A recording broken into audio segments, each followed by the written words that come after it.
सुखो बुद्धान उपादो सुखा सद्धम्म देसना सुखा संघर्ष सामग्री समगानं तपो सुखो। विश्ववंदनीय विश्व शांती दूत प्रज्ञा शील समाधीचे उद्गाता महान करुणावान करुणेचा सागर तथागत सम्यक संबुद्ध तथागतांचा पावन पवित्र सद्धम्म चा सद्धम्माचा सातत्याने प्रचार आणि प्रसार करणारा सदा पूजनीय भिक्खू संघ बुद्ध धम्म आणि संघ या महान तीन रत्नाचे आम्हा सर्वांना माहिती करून देणारे आम्हा सर्वांचा आधारस्तंभ भारतीय घटनेचे शिल्पकार बोधिसत्व गुणपेतंग डॉक्टर बाबासाहेब आंबेडकर यांच्या धम्मक्रांतीमध्ये शेवटच्या श्वासापर्यंत समर्पित राहतो। आज या मंगलमय प्रसंगी या वर्षावसाच्या पवित्र अशा कालखंडामध्ये आपल्या धम्मस्कंद बुद्ध विहारामध्ये उपस्थित सर्व श्रद्धा संपन्न उपासक उपासिका, त्याचप्रमाणे सातत्याने प्युरिटी ऑफ माइंड या आपल्या यूट्यूब चॅनलच्या द्वारा धम्मदेशना श्रवण करून अनंत आणि असीम पुण्य संपादन करणारे सर्व सदा संपन्न उपासक उपासिका, आपणा सर्वांच्या प्रती अनंत अनंत मंगलकामना मंगलमैत्री भावना व्यक्त करतो व तुम्हा सर्वांच्या हितासाठी सुखासाठी आणि कल्याणासाठी तथागतांच्या श्रेष्ठ धम्मदिशेला प्रारंभ करतो।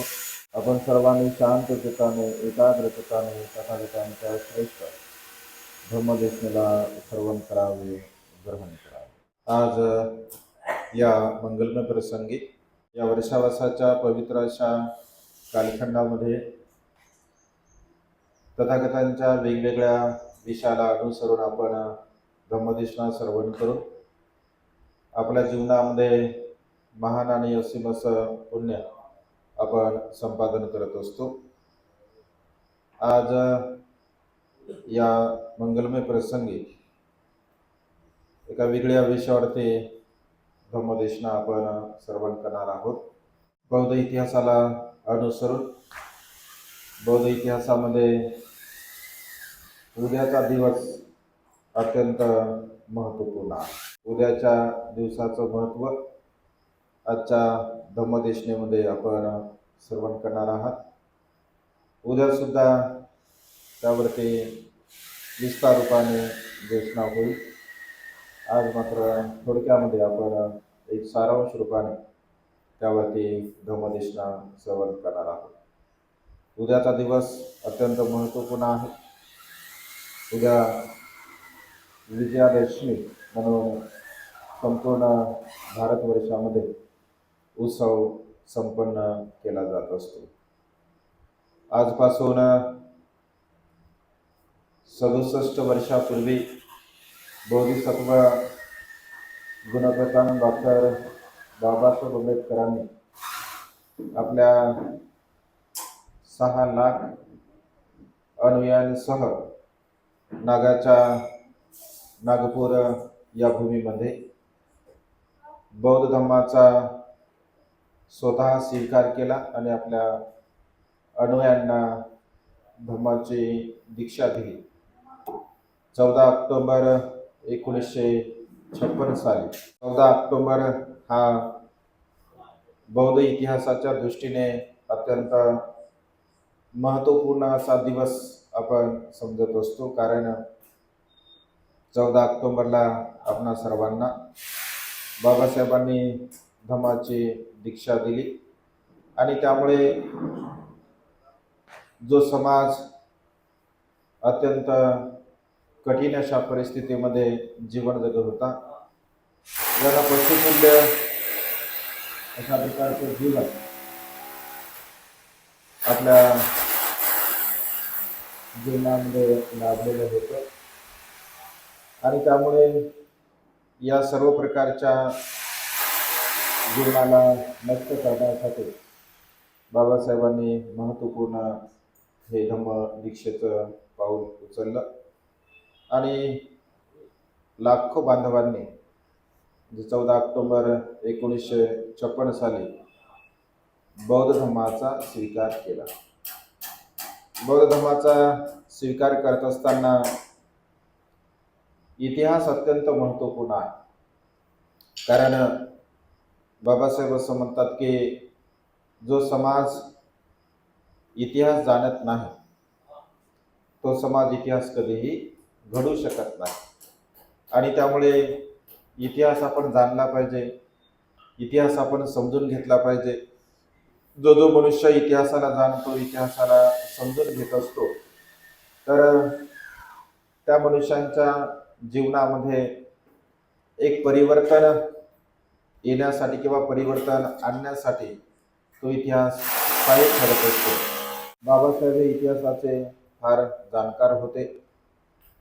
बाबासाहेबांच्या ग्रंथ संपदेमध्ये हजारो इतिहासाचे ग्रंथ आपल्याला पाहायला मिळतात. हजारो ग्रंथ बाबासाहेबांकडे इतिहासाचे होते. संपूर्ण जगाच्या इतिहासाबद्दल बाबासाहेबांनी त्याचं चिंतन केलं, मनन केलं, त्याचा अभ्यास केला आणि अभ्यासाअंती बाबासाहेबांनी हा धम्मदीक्षेचा निर्णय घेतलेला. कारण 1935ला येवला या ठिकाणी बाबासाहेबांनी 13 ऑक्टोबर 1935ला बाबासाहेबांनी अशी घोषणा केली की माझा जन्म कोणत्या धर्मामध्ये व्हावा हे तर मी काही सांगू शकत नाही, परंतु माझा मृत्यू मात्र या धर्मामध्ये होणार नाही. अशा प्रकारची प्रतिज्ञा बाबासाहेबांनी 13 ऑक्टोबर 1935ला येवला या ठिकाणी केली. आणि जवळपास 19-20 वर्षाच्या कालावधीनंतर 1956ला बाबासाहेबांनी पुन्हा 14 ऑक्टोबर 1956ला बाबासाहेबांनी नागपूर या ठिकाणी धम्माची दीक्षा घेतली. तर धम्मदीक्षा घेत असताना बाबासाहेब असं म्हणतात की धम्माला गतिमान करण्याचं कार्य, धम्माला गतिमान करण्याचं काम या संसारामध्ये तथागत सम्यक संबुद्धाने सर्वप्रथम केलं. अंधश्रद्धा असेल, कर्मकांड असेल, ईश्वरवाद असेल, बुवाबाजी असेल, या सर्व रूढी आणि परंपरेच्या विरोधामध्ये धम्म गतिमान करण्याचं महान आणि असीम असं कार्य या संसारामध्ये तथागत सम्यक संबुद्धाने केलेला आहे. भगवंताचा धम्म हा संपूर्ण जम्बूद्वीपामध्ये त्या काळामध्ये होता. सर्वच लोक बहुतांश भगवंताच्या सद्धम्माचं अनुसरण करणारे होते, त्यानुसार जीवन जगणारे होते.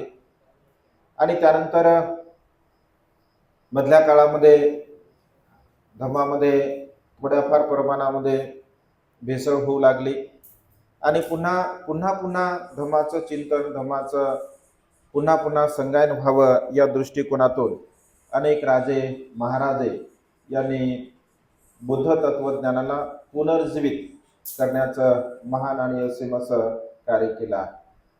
विजयादशमी हा शब्द जेव्हा आपण श्रवण करत असतो, ऐकत असतो, तर सहजच दोन महामानवांच्या जीवनाशी निगडीत इतिहासाची पुन्हा आपल्याला उजळणी होऊ शकते. त्या इतिहासाची पुन्हा आपल्याला आठवण होऊ शकते. आणि त्यामुळे विजयादशमी हा जो उत्सव आहे तो उत्सव बौद्ध धर्माच्या दृष्टिकोनातून अत्यंत महत्त्वपूर्ण आहे.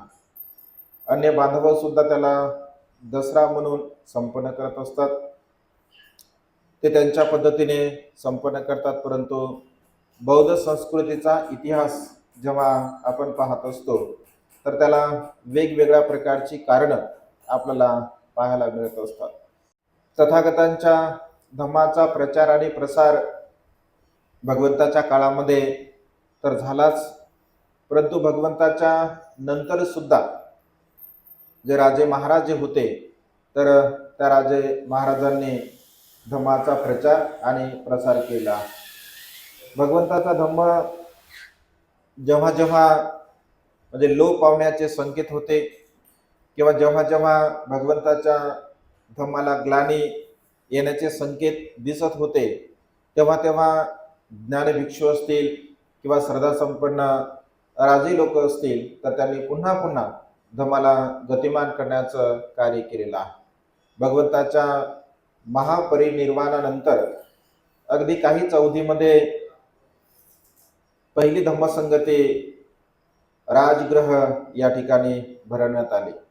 जे राजगिरीचा जे वैभारगिरी नावाचा पर्वत आहे, त्या वैभारगिरी नावाच्या पायथ्याशी सप्तपर्णी नावाची गुफा असते. तर त्या सप्तपर्णी नावाच्या गुफेमध्ये पूजनीय महास्तवीर महाकाश्यप यांच्या अध्यक्षतेखाली पहिली धम्मसंगती म्हणजे भरवण्यात आली. ज्या धम्मसंगतीला श्रेणीय राजा बिंबिसारांचा पुत्र अजातशत्रू यांनी सर्व प्रकारचं सहाय्य केलं. त्यामध्ये धम्म आणि विनय, धम्माचं संगायन झालं आणि विनयाचं सुद्धा त्यामध्ये संगायन झालं.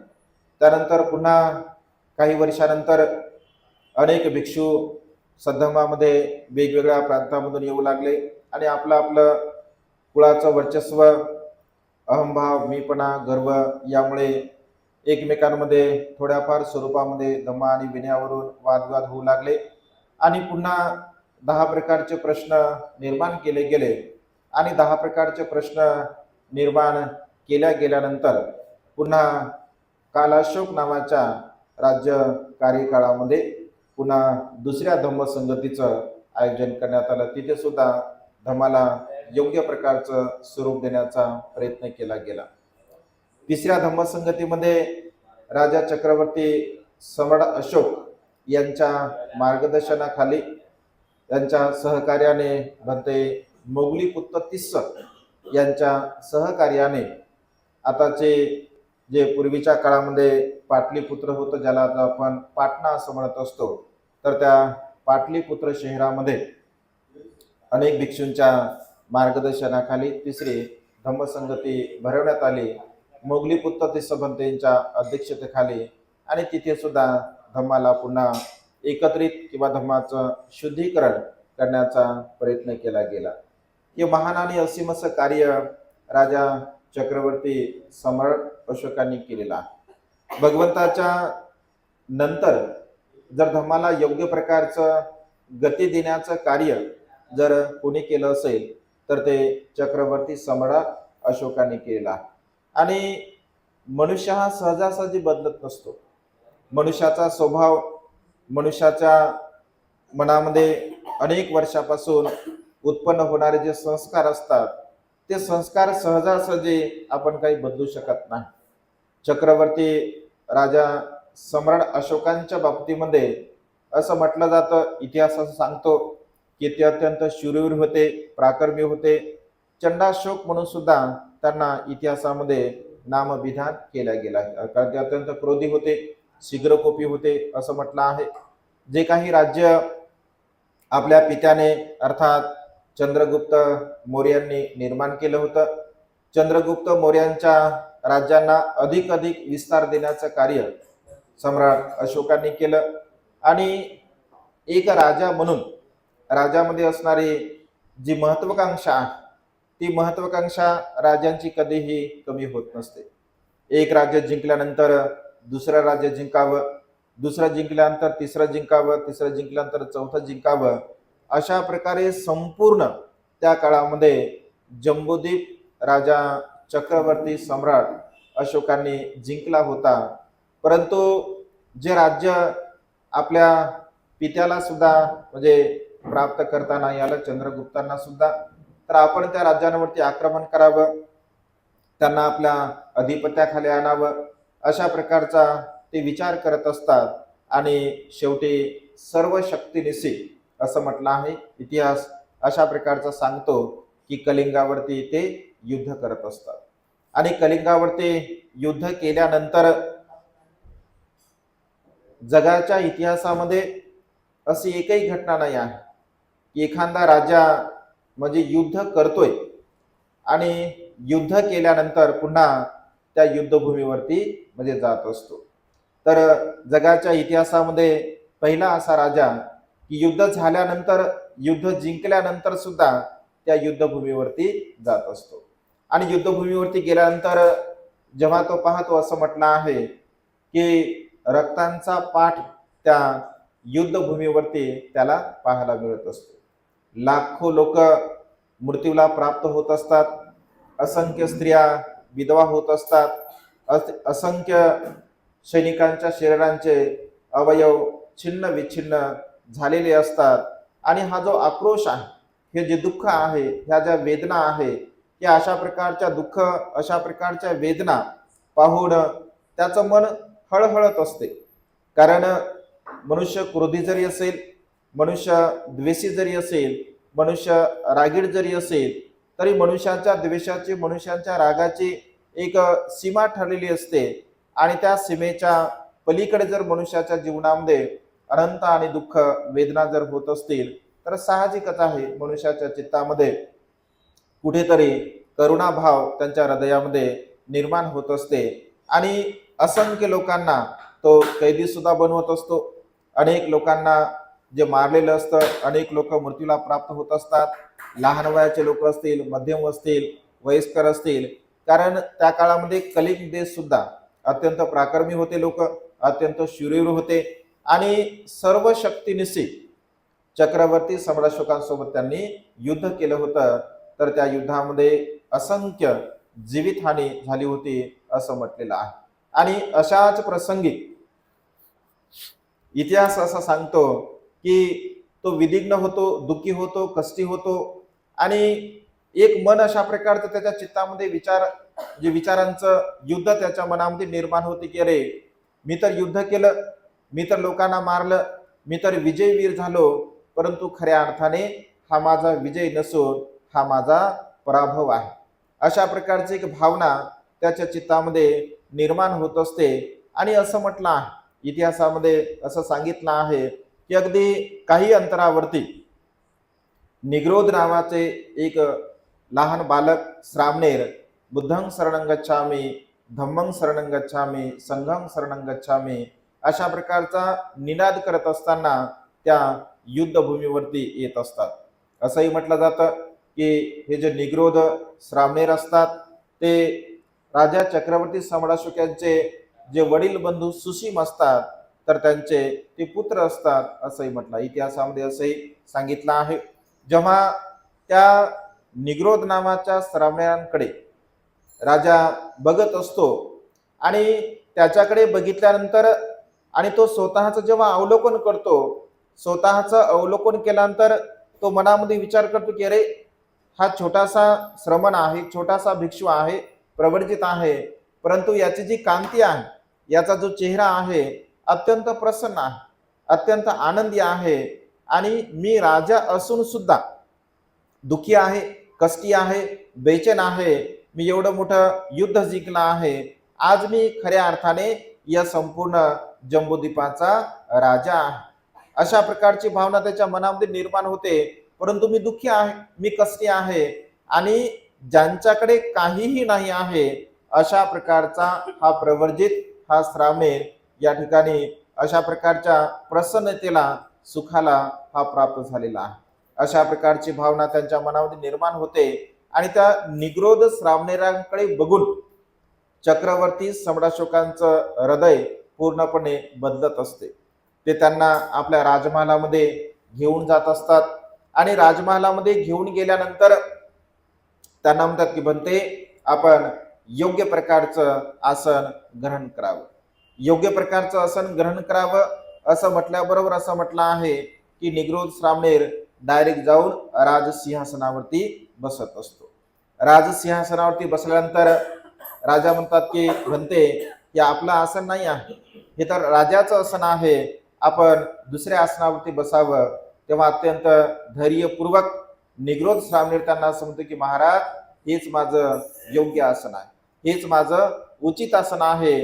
कारण धम्म आसनापेक्षा श्रेष्ठ आसन या संसारामध्ये दुसरं कोणतंही नाही आहे. आणि त्यामुळे माझं आसन हेच योग्य आहे असं म्हटल्याबरोबर, हा युक्तिवाद केल्याबरोबर राजा शांत राहतो आणि थोडक्यामध्ये निग्रोध श्रामणेर त्यांना उपदेश करत असतात. उपदेश केल्यानंतर अगदी लहान श्रामणेर असतात, परंतु भगवंताच्या तत्वज्ञानाला त्यांनी जाणलेलं असतं, समजून घेतलेलं असतं आणि त्यामुळे विशेष प्रभाव राजांच्या मनावरती निग्रोध श्रामणेरांचा होत असतो. त्यांच्या संपर्कामधून मोगली पुत्र तिस्स त्यांच्या गुरुच्या संपर्कामध्ये राजा येत असतो आणि मोगली पुत्र तिस्स यांच्या संपर्कामध्ये अनेक दिवसापर्यंत ते धम्माचं अध्ययन करतात, धम्माचं चिंतन मनन करतात आणि धम्माचं चिंतन मनन करत असल्यामुळे, कारण ते बेचैन असतात, दुःखी असतात, कष्टी असतात, मोगली पुत्र तिस्स बनते अत्यंत ज्ञानी असतात, विद्वान असतात, प्रज्ञावान असतात आणि राजाच्या मानसिकतेला अनुसरून ते उपदेश करत असतात. राजा धम्मचिंतनामध्ये अत्यंत प्रावीण्य प्राप्त होत असतो आणि भिक्खू संघाची खूप चांगल्या प्रकारे तो सेवा करत असतो. आणि तेव्हाच असं म्हटलं आहे की राजा खूप दयाळू असतो, कारण सुरुवातीला तर तो क्रोधी असतो, शीघ्रकोपी असतो, लोकांना मारणे हा त्याचा आवडीचा छंद असतो, युद्ध करणे आवडीचा छंद असतो. परंतु जेव्हापासून बुद्ध तत्वज्ञानाच्या संपर्कामध्ये येत असतो, जेव्हा जेव्हा मनुष्य बुद्धांच्या संपर्कामध्ये येतो, बुद्ध तत्वज्ञानाच्या संपर्कामध्ये येतो, मग मनुष्य किती वाईट असेल, रागिष्ट असेल, द्वेषी असेल, लोभी असेल किंवा अन्य प्रकारच्या विकाराने जीवन जगणारा मनुष्य असेल, तर त्याच्या मनामध्ये जर प्रज्ञारूपी चक्षु जर उत्पन्न झाला असेल तर सर्वच लोकांचं मन परिवर्तन होत असते. जर त्याच्या चित्तामध्ये धम्मचक्षु उत्पन्न झाला असेल तर, आणि राजा हा ज्ञानी असतो, विद्वान असतो, बुद्धिवान असतो, लगेच तो भगवंताच्या सद्धमाला जाणतो, खूप चांगल्या प्रकारे तो सेवा करत असतो आणि केवळ बुद्ध तत्वज्ञानालाच किंवा बौद्ध धम्मालाच त्याने म्हणजे सहाय्य केलं नाही, तर त्या काळामध्ये जेवढे जेवढे धर्म होते त्या सर्व प्रकारच्या धम्माला त्यांनी खूप सहाय्य केलं, खूप मदत केली. आणि मदत करत असताना राजांचा हा जो स्वभाव आहे, या राजांच्या स्वभावाचा अनेक लोकांनी फायदा घेतला आणि अनेक लोक बौद्ध धम्माचा स्वीकार करू लागले. आणि बौद्ध धम्माचा स्वीकार करत असताना मग ते भिक्षू बनू लागले आणि भिक्षू बनून आपापल्या पद्धतीने धम्माचा प्रचार आणि प्रसार करू लागले.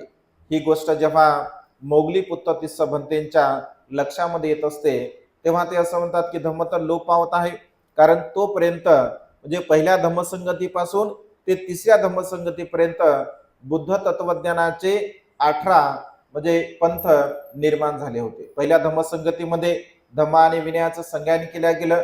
दुसऱ्या धम्मसंगतीमध्ये महायान आणि हिनयान, ज्याला थेरवाद परंपरा आणि महासांगिक परंपरा अशा प्रकारचे 2 पंथ निर्माण झाले. पुन्हा हळूहळू थेरवाद परंपरेचे 12 पंथ पुन्हा निर्माण झाले आणि महायान परंपरेचे पुन्हा 6 पंथ निर्माण झाले. म्हणजे अशा प्रकारे तिसऱ्या धम्मसंगतीपर्यंत 18 संप्रदायामध्ये बौद्ध धम्म म्हणजे विभाजित झाला आणि ज्यांना जशा प्रकारचं आचरण करावं, तशा प्रकार जसं आचरण करावं वाटत असेल तशा प्रकारचं आचरण करू लागले. ही मात्र बौद्ध धम्माच्या, बौद्ध तत्वज्ञानाच्या दृष्टिकोनातून अत्यंत घातक अशा प्रकारची गोष्ट होती. आणि मोगली पुत्र तिस्स भंतेंच्या लक्षामध्ये ही गोष्ट आली, तेव्हा राजा चक्रवर्ती सम्राट अशोकांच्या सहाय्याने मोगली पुत्र तिस्स भंतेने पाटलीपुत्र या ठिकाणी तिसऱ्या धम्मसंगतीचं आयोजन केलं. आणि त्या तिसऱ्या धम्मसंगतीमध्ये जेवढे काही संपूर्ण 18 संप्रदायांचे भिक्षू होते त्यांना मोगली पुत्र तिस्स भंतेने मार्गदर्शन केलं.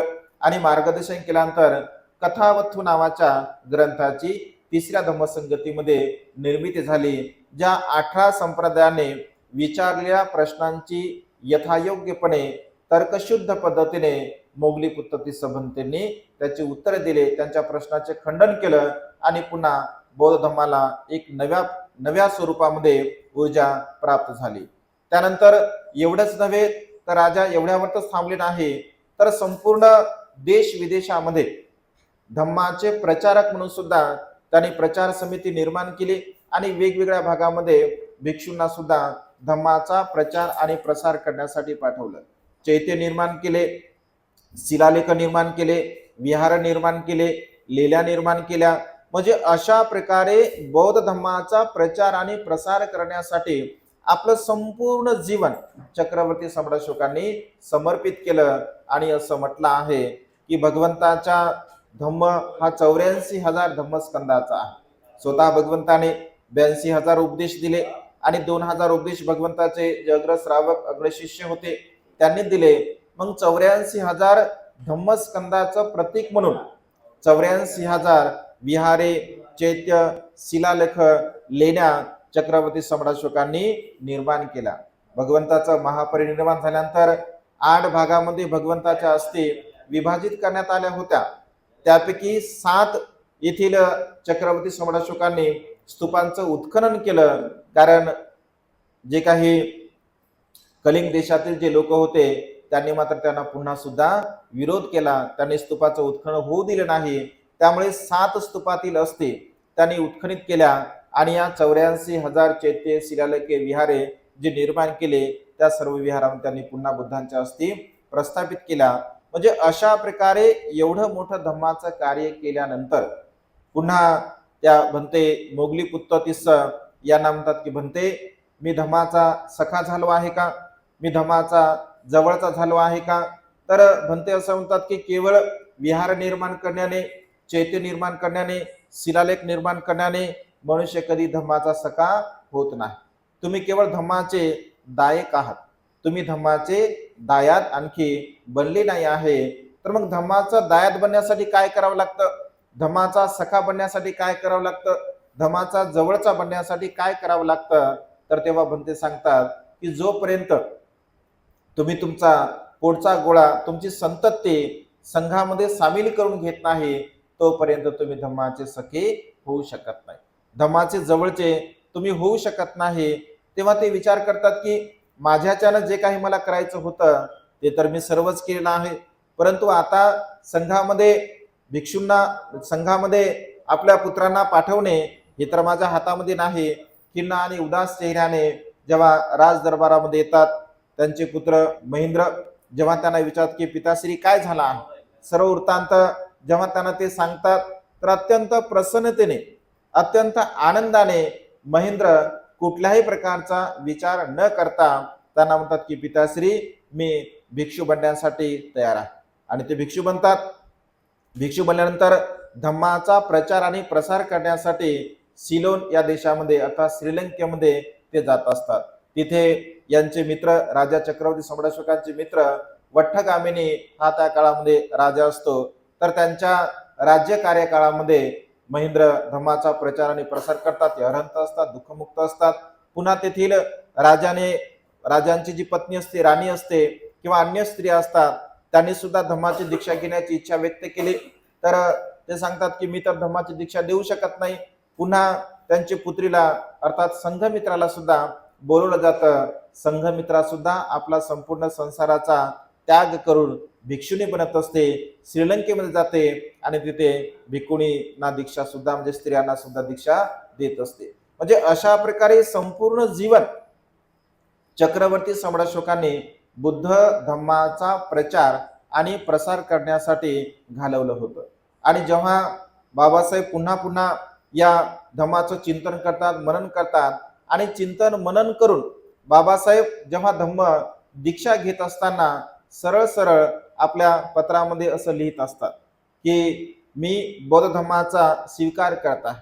येत्या विजयादशमीच्या शुभ मुहूर्तावरती मी बौद्ध धम्माचा स्वीकार करत आहे। ज्यांना ज्यांना बौद्ध धम्माचा स्वीकार करायचा आहे तर त्यांनी नागाच्या नागपूर भूमीमध्ये आपण तिथे हजर राहावं आणि माझ्या समवेत बौद्ध धम्माचा स्वीकार करावा।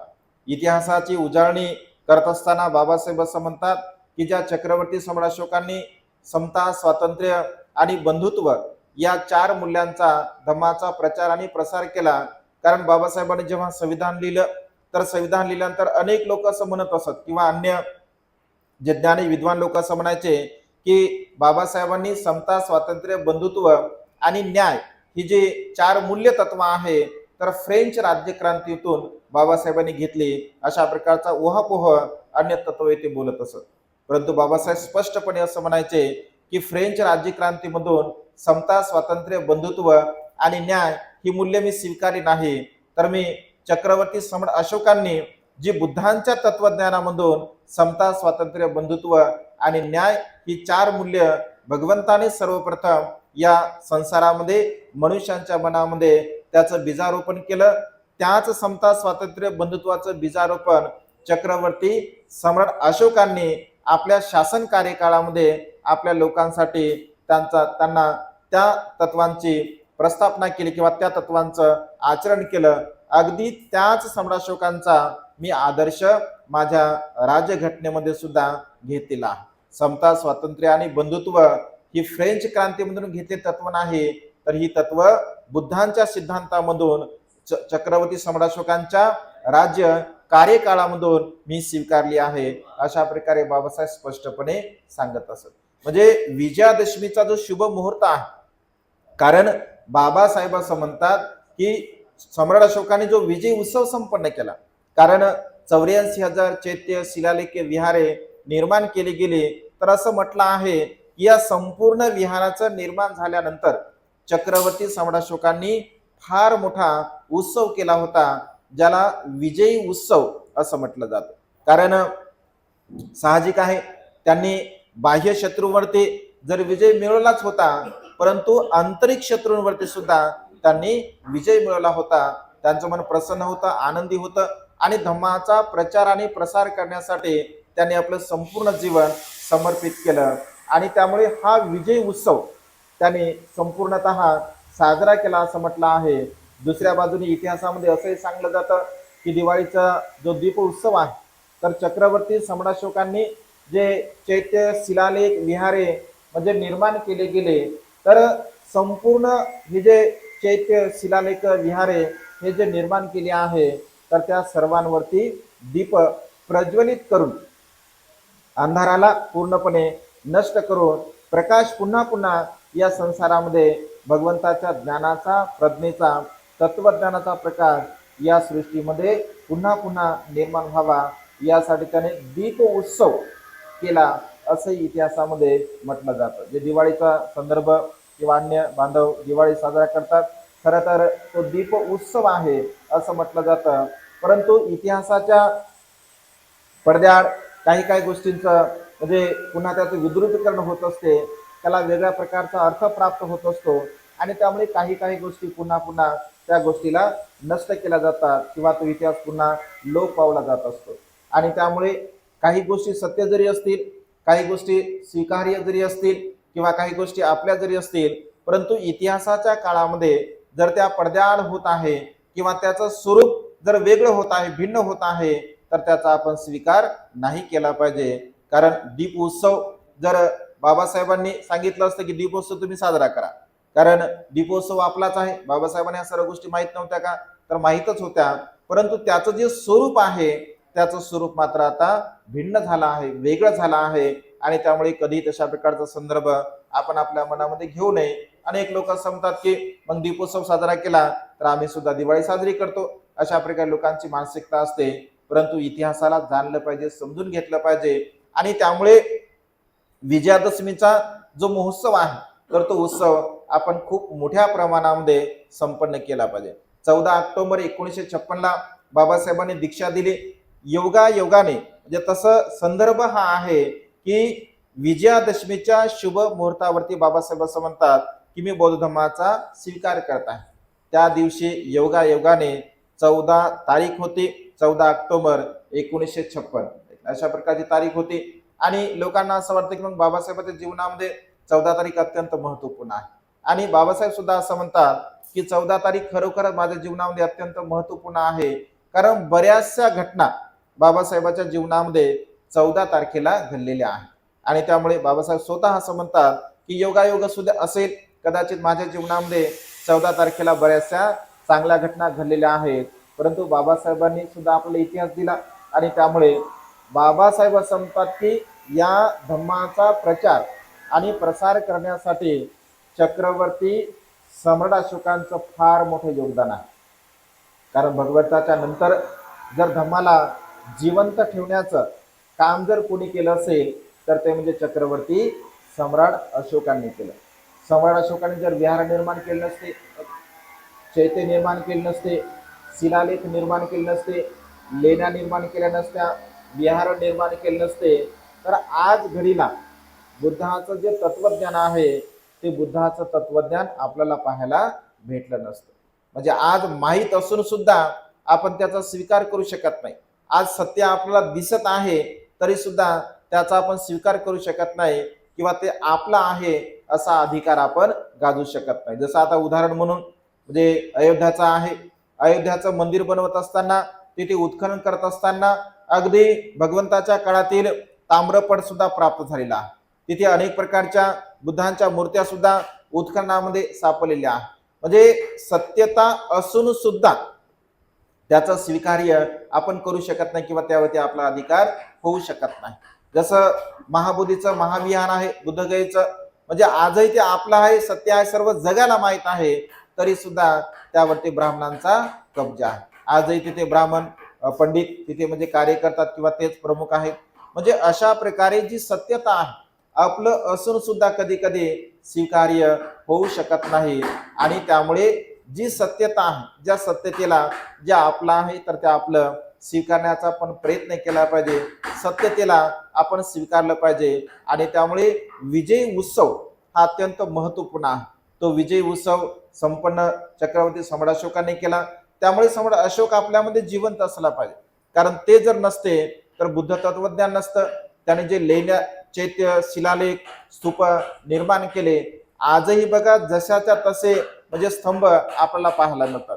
तुम्ही जर वैशालीच्या बाजूला गेलात तिथे एक सिंहस्तंभ आहे, आजही जशाच्या तसा आपल्याला पाहायला मिळतो. सारनाथला सुद्धा भग्न अवस्थेमध्ये आपल्याला स्तंभ पाहायला मिळतो, आपल्याला शिलालेख पाहायला मिळतो. त्याच्यानंतर लुंबिनीला सुद्धा स्तंभ पाहायला मिळतो. म्हणजे सम्राट अशोकांनी जे काही कार्य केलं तर ते कार्य भगवंताला जिवंत ठेवण्यासाठी, बुद्ध तत्वज्ञानाला जिवंत ठेवण्यासाठी ते महान असं आणि असीम असं कार्य केलं आहे. त्यामुळे सम्राट अशोक सुद्धा आपल्यामध्ये जिवंत असला पाहिजे. आणि हाच धागा धरून बाबासाहेबांनी 14 ऑक्टोबर 1956 म्हणजे बौद्ध धर्माची दीक्षा घेतली. मग विजय उत्सव सुद्धा आपण साजरा केला पाहिजे, विजयादशमी सुद्धा साजरी केली पाहिजे.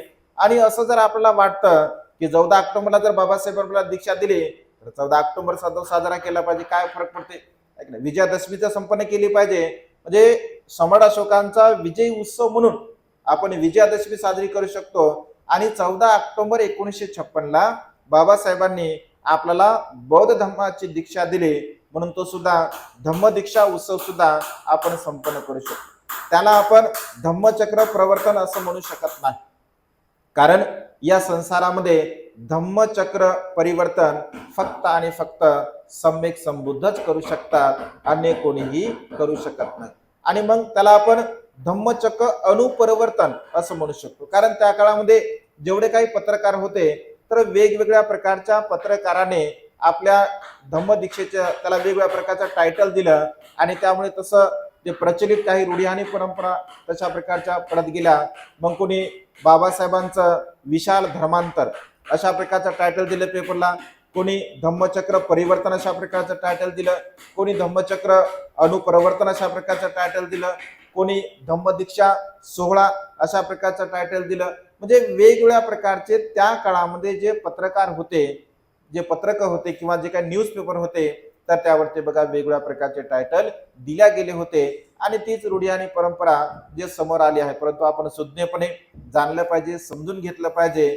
कारण ज्याचं जिथे महत्व आहे तर त्याचं तिथे महत्व आपण प्रदर्शित करण्याचा प्रयत्न केला पाहिजे. आणि त्यामुळे इतिहास जाणत असताना, कारण चुकीचा इतिहास कधी आपण समोर नाही नेला पाहिजे.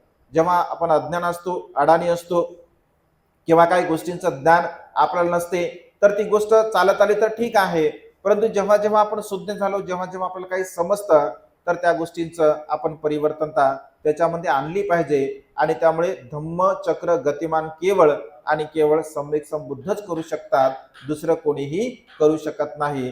धम्माला पुन्हा दुसऱ्यांदा गती म्हणजे तिसऱ्यांदा बाबासाहेबांनी गती दिली, कारण भगवंताच्या नंतर चक्रवर्ती सम्राट अशोकाने धम्माला गती दिली आणि चक्रवर्ती सम्राट अशोकांच्या नंतर भगवंता बाबासाहेबांनी धम्माला गती दिली. तर त्याला धम्मचक्र अनुपरिवर्तन सुद्धा आपण म्हणू शकतो. म्हणजे धम्माचा पुन्हा पुन्हा बाबासाहेबांनी त्यासाठी प्रचार आणि प्रसार केला. आणि त्यामुळे 14 ऑक्टोबर हा दिवस सुद्धा आपल्यासाठी अत्यंत महत्वपूर्ण आहे. 14 ऑक्टोबरला आपण धम्मदीक्षा उत्सव म्हणून सुद्धा संपन्न केला पाहिजे. 14 ऑक्टोबरला कारण बाबासाहेबांनी दीक्षा दिलेली आहे. म्हणजे जो समाज असहाय्य होता, अनाथ होता, जो ज्यांना पशुतुल्य अशा प्रकारचं जीवन होतं, म्हणजे प्राण्यांना पशूंना सुद्धा सन्मान प्राप्त होत होता, परंतु मनुष्य असून मनुष्यांना सन्मान प्राप्त होत नव्हता. अगदी पशुप्रमाणे जीवन जगत होते. खाण्यासाठी अन्न नव्हतं, राहण्यासाठी घालण्यासाठी वस्त्र नव्हतं, राहण्यासाठी घर नव्हतं. अशा प्रकारच्या दीनदलित लाखो लोकांना बाबासाहेबांनी बघा धम्मामध्ये प्रस्थापित केला. दुसऱ्या दिवशीच्या भाषणामध्ये बाबासाहेब बोलताना असं म्हणतात की फार मोठी जबाबदारी तुमच्यावरती आहे. आता तुम्ही बौद्ध धर्माचा स्वीकार केला आहे आणि बौद्ध धर्माचा स्वीकार केल्यामुळे तुमची फार मोठी जबाबदारी आहे आणि त्या जबाबदारीला तुम्ही ओळखलं पाहिजे, जाणलं पाहिजे, समजून घेतलं पाहिजे आणि त्याला अनुसरून तुम्ही धर्माचा प्रचार आणि प्रसार केला पाहिजे.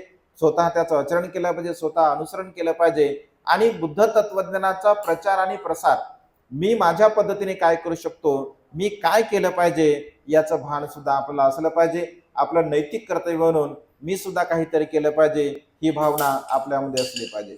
आणि काही लोक दसरा सुद्धा असंही इतिहासामध्ये पुन्हा असंही म्हटलं आहे की फार पराक्रमी राजा शूरवीर राजांना सुद्धा म्हणजे मारलं गेलं. त्यांना म्हणजे 10 प्रकारचे राजे इतिहासामध्ये होऊन गेले असं म्हटलंय.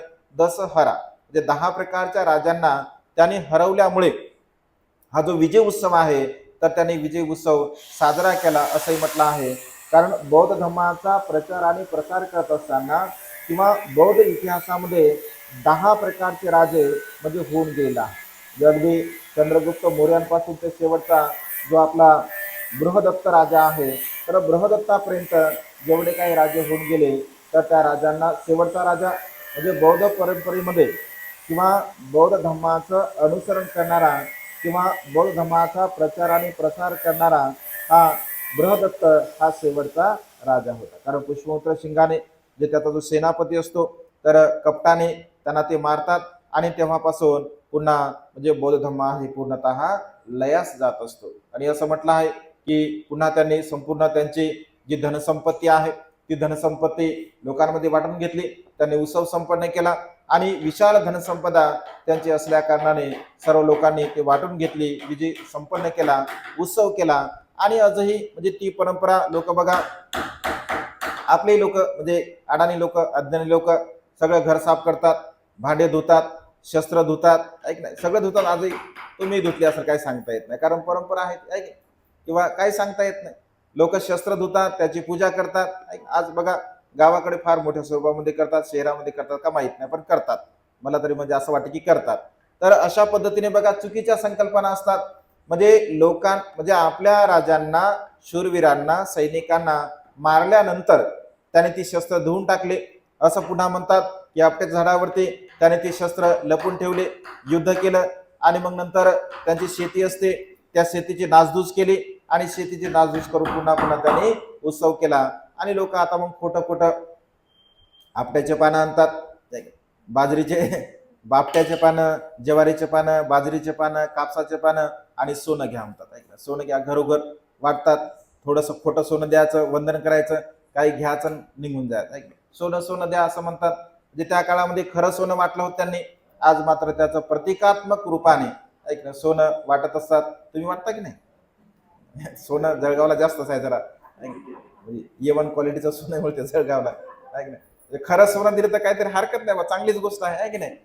खोटं सोनं म्हणजे बघा एवढं मूर्ख बनवलं बघा लोकांना आणि लोक एवढं मूर्ख बनतात. म्हणजे मेंढरासारखी लोकांची गत आहे बघा. म्हणजे मेंढर ज्याप्रमाणे काम करतात तसं लोकांची गत आहे. दिसत आहे किंवा आपट्याचा पाला आहे की नाही, दिसत आहे ज्वारीचा पाला आहे, दिसत आहे कपाशीचा पाला आहे, घ्या म्हणतात सोनं. लोक घेतात सोनं आणि लोक येडे लोक बघा. आज तुम्ही मार्केटला जर गेले आपट्याचे पानं सुद्धा लोक विकत असतील बघा. आणि येडे हे लोक त्या आपट्याचे पानं घेतात विकत. म्हणजे लोक धंदा सुद्धा करतात बघा. म्हणजे कशाचा लोक धंदा करतील, कशावर लोक पैसा कमावतील. झुकती है दुनिया झुकाने वालाच आहे. बस मूर्ख बनवत चला, लोक मूर्ख बनत चालतात. फक्त मूर्ख बनवण्याची कला, मूर्खाचा बाजार असतो त्याच्यामुळं मूर्खाचा बाजार हा कुठेही भरत असतो. म्हणजे मूर्खांचा बाजार भरण्यासाठी काय ठराविक ठिकाण नसते बघा, त्यांचा बाजार कुठेही भरत असतो. आणि जाणारे सुद्धा मूर्खच असतात, कारण ते जर शहाणे असते तर तिथे कशाला गेले असते. मूर्ख एकत्र बसतात, दुसरे मूर्ख तिथं जातात आणि त्या मूर्खांना लुटतात. जे साऱ्या मूर्खाचा बाजार भरलेला आहे. आणि त्यामुळे बघा, सत्य स्वीकारलं पाहिजे. म्हणजे परंपरेनं चालत आलेला आहे की नाही, एखाद्या धर्मग्रंथामध्ये लिहिलेला आहे किंवा कोणी सांगत आहे म्हणून म्हणजे आपल्या बुद्धीचा काही उपयोग केला पाहिजे. आपल्याला बुद्धी आहे ना, मनुष्य होता पण आपल्याला बुद्धी आहे. काय खरं काय खोटं याचं चिंतन म्हणून आपण केलं पाहिजे, पण आपण काही करत नाही. ये रे माझ्या मागल्याप्रमाणे मनुष्याचं बघा जीवन चाललेलं आहे. आणि त्यामुळे हे खोटं खोटं सोडून दिलं पाहिजे, सत्याचा स्वीकार केला पाहिजे. इतिहासाला आपण जाणलं पाहिजे, इतिहासाची आपण पुन्हा पुन्हा उजळणी केली पाहिजे. कारण जोपर्यंत इतिहास आपण जाणत नाही तोपर्यंत इतिहास कधीही घडू शकत नाही. जे लोक इतिहास जाणत नाहीत शेवटी इतिहासामध्ये जमा होतात बघा ते, मग त्यांचं काही खरं नसते, त्यांना कोणी विचारत नाही. मग कारण इतिहास जाणत नाही तर मग इतिहासामध्ये जमा होतील ना ते, नाही तर त्यामुळे इतिहास जाणला पाहिजे. आपला गौरवशाली असा इतिहास आहे आणि या गौरवशाली इतिहासाला आपण स्वतःला स्वाभिमान असला पाहिजे. स्वतःला स्वाभिमान असला पाहिजे. आपण स्वतःच्या कुळाचा, आपल्या स्वतःच्या गर्व आणि स्वाभिमान यामध्ये फरक आहे. काही लोकांना गर्व असतो, गर्व वेगळा आणि स्वाभिमान वेगळा. आपल्याला स्वाभिमान असला पाहिजे. मी बौद्ध आहे, मी बाबासाहेबांचा अनुयायी आहे, हा स्वाभिमान आपल्यामध्ये असला पाहिजे. ज्याने स्वाभिमान गहाण ठेवला आहे ते कसं काय स्वाभिमान दाखवतील. जय भीम मनाच्या लोकांना लाज वाटते. जय भीम मनाची सुद्धा लोकांना बघा लाज वाटते. त्याला असं वाटते की मी आता ब्राह्मणच झालो आणि मी जर समजा जय भीम घातला म्हणजे जय भीम घातला म्हणजे मी महार आहे, अशी लोकांची धारणा आहे. म्हणजे अनेक लोक आहेत तसे, ऐक नाही. तर कधी कधी बघा स्वाभिमान असला पाहिजे. म्हणजे मनुष्याच्या जीवनामध्ये बाबासाहेब असं म्हणतात, भाकरीपेक्षा मी स्वाभिमानाला महत्व देतो. भाकर तर मनुष्याचं पोट जगवते, ऐक ना, पोटाला लागते भाकर, परंतु स्वाभिमान हा मनुष्याला सन्मानाने जीवन जगण्यासाठी ती प्रेरणा देत असते. आणि त्यामुळे स्वाभिमान आपल्यामध्ये असला पाहिजे. आपल्या कुळाचा, आपल्या जातीचा, आपल्या धर्माचा आपल्याला स्वाभिमान असला पाहिजे, गर्व नसला पाहिजे. गर्व हा मनुष्याचा घात करत असतो. स्वाभिमान हा मनुष्याला चांगल्या प्रकारचं उच्च दर्जाचं जीवन जगण्यासाठी सहाय्यक ठरत असतो. आणि त्यामुळे विजयादशमीचा विजय उत्सव सुद्धा आपण संपन्न केला पाहिजे. आणि 14 ऑक्टोबरचा धम्मदीक्षा महोत्सव सुद्धा आपण साजरा केला पाहिजे. दोनही उत्सव आपल्या जीवनामध्ये आपण साजरे केले पाहिजे. दोनही म्हणजे घटनांचं आपल्या जीवनामध्ये विशेष असं महत्व आहे. कारण एक घटना आपल्याला इतिहासामध्ये घेऊन जात असते, तर दुसरी घटना आपलं स्वतःचं जीवन बदलवण्यासाठी आपल्याला सहाय्यक ठरलेली असते. आणि त्यामुळे विजयादशमीचा उत्सव आणि 14 ऑक्टोबरचा धम्मदीक्षा महोत्सव किंवा धम्मचक्र अनुपरिवर्तन महोत्सव सुद्धा आपण संपन्न करून आपलं जीवन सुखाच्या मार्गाने आपण घेऊन जाण्याचा प्रयत्न केला पाहिजे. त्यामुळे उद्या आपल्याला बाबासाहेबांच्या पुतळ्यासमोर 9 वाजता जमायचं आहे. आपण सर्वांनी 9 वाजता तिथे जमायचं आहे. संध्याकाळी आपलं रेग्युलर तर होणारच आहे, त्यामुळे आपण बाबासाहेबांच्या पुतळ्यावरती उद्या सकाळी 9 वाजता तिथे आपण वंदना थोडी करणार आहोत. आणि वातावरण जर असेल तर तिथे मार्गदर्शन होईल, नाही तर केवळ वंदना होईल आणि आपण आपल्या घरी निघून येणार आहोत. त्यामुळे आज या मंगलमय प्रसंगी अधिक न बोलताच्या दिनी एवढीच धम्मदेशना देऊन ही देशना संपन्न करतो. सर्वांचं मंगल हो, सर्वांचं कल्याण हो, सर्वांना दीर्घायुष्य लाभो. बुद्धं नमामि, धम्मं नमामि, संघं नमामि, अहं वन्दामि सब.